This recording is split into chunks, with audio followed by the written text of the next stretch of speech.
Magandang araw mga kaibigan.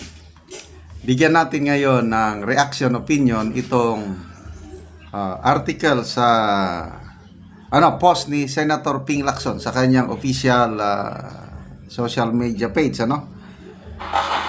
Title: Lacson, Congress can't return NEP to Palace but smarter option available. Okay.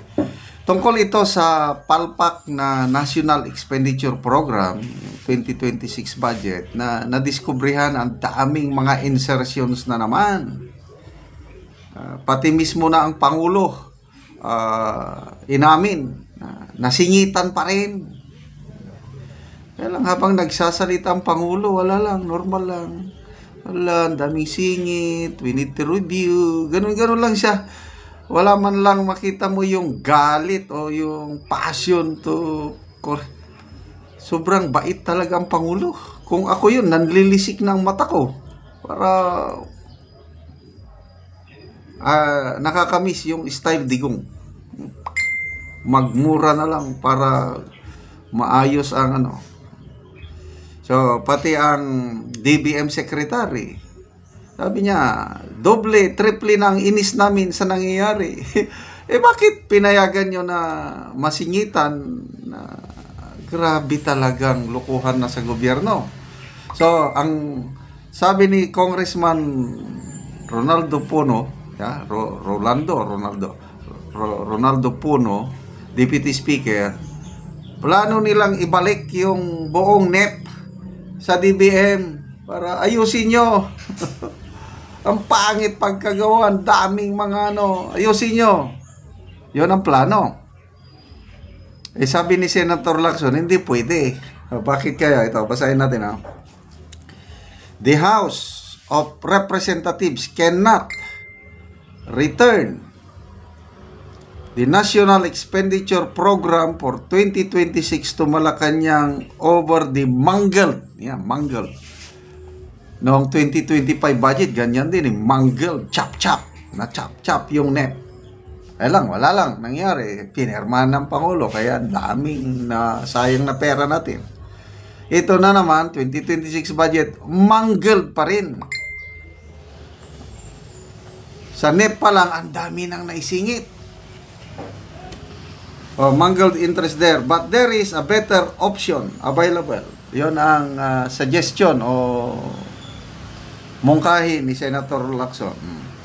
Lacson said the Department of Public Works and Highways can submit errata sheets through the Department of Budget and Management for Congress consideration. Correct?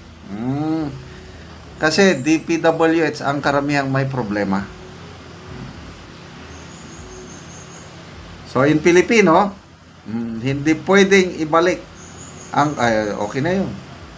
Lacson, an eagle-eyed watchdog of the budget, made the suggestion after party leaders in the House of Representatives are seeking to return the NEP to the palace. House Deputy Speaker Ronaldo Puno was quoted as saying they may need to practically redo the submission and they do not want to be suspected of any untoward action. Tama naman. Kaya believe ako dito kay Congressman Puno na gusto niya talaga transparency. Halos parehas sila ni Congressman Toby Chanco. Parehas sila na nagsasabi na we will not move forward yung 2026 budget na yan pag hindi natin malaman anong nangyari nung 2025. So hinahanap nila yung small committee report, which is correct. So, paano ito? Ang iba nagsasabi na mag-double time na raw daw. Kasi kung ibabalik nila, aayusin na naman ng DBM yung budget para tanggalin yung mga naisingit-singit. So, it will take time. So, ang mga kongresista daw, hindi na daw mag-break ngayong October para matutukan ng maigi ang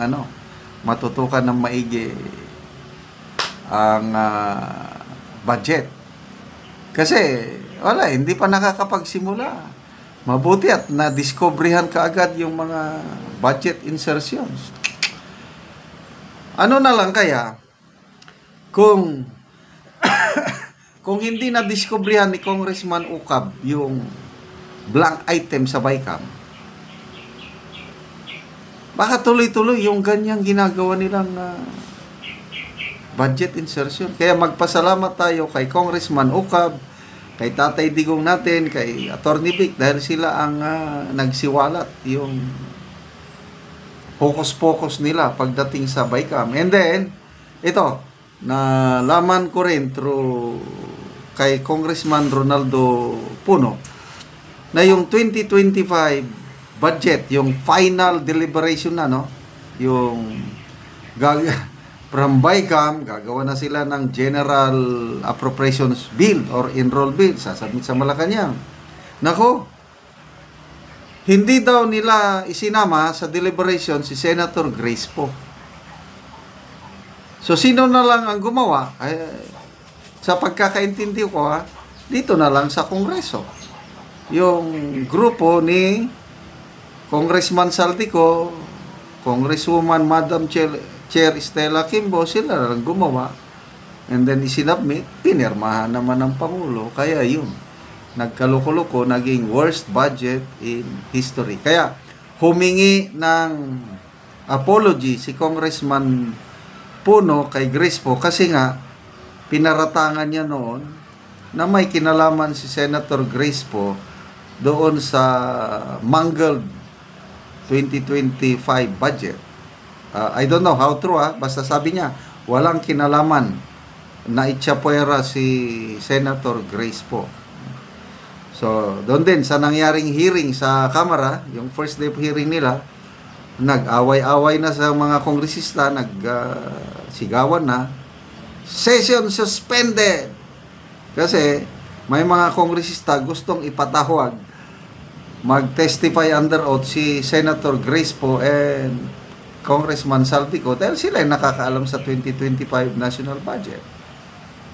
Oh, so hanggang ngayon, ayaw nila, paano natin? Ayaw nilang pagsalitain, no? Ayaw nilang imbitahan si Congressman Saldico. So, bakit? Transparency pa ba? Nasaan na yung transparency na sabi? Wala, salita lang pala. Okay, salamat mga kaibigan sa inyong pagsubaybay sa ating channel. Nakakatulong kayo ng malaki sa Tribong Talanding ng Bukidnon dahil ang income natin sa channel na ito, pantulong natin sa tribo. Namimigay tayo ngayon ng livelihood assistance sa tribo, nagpapatanim ng saging lakatan at Arabica coffee. Panoorin nyo ang video na ito.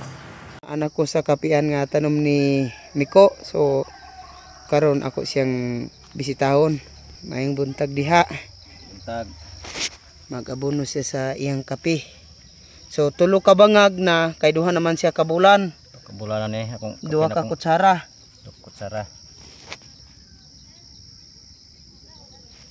So muna ni ang itsura sa kape ni Miko nga isa pa kabulan Kadua pa ni kabulan. Karon. Duha ni siya kabulan karon. Pizza 3. Pizza 3 nindot gid kaayo ang iyang tubo. So nindot gid kaayo og tubo nga kape Duha na kabulan karong adlaw.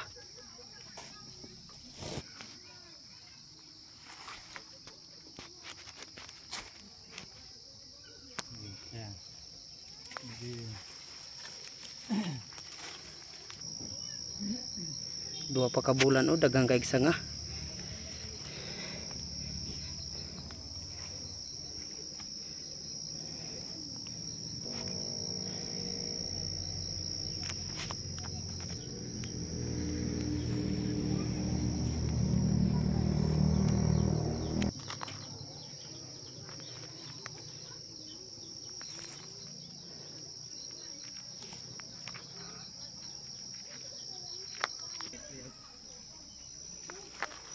Nindot kaayo nga kape Human sa pag-abono, maga-spray na pod si Miko sa Silicron o Gromix.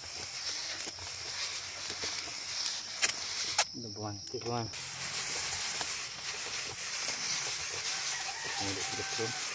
Salamat sa Ginoo nga nagsuportaran ng kape. Oo. magbunga ni mahawas na mi sa among kalisod. Oo, so salamat kaayo. Salamat ka sa Ginoo. Mm.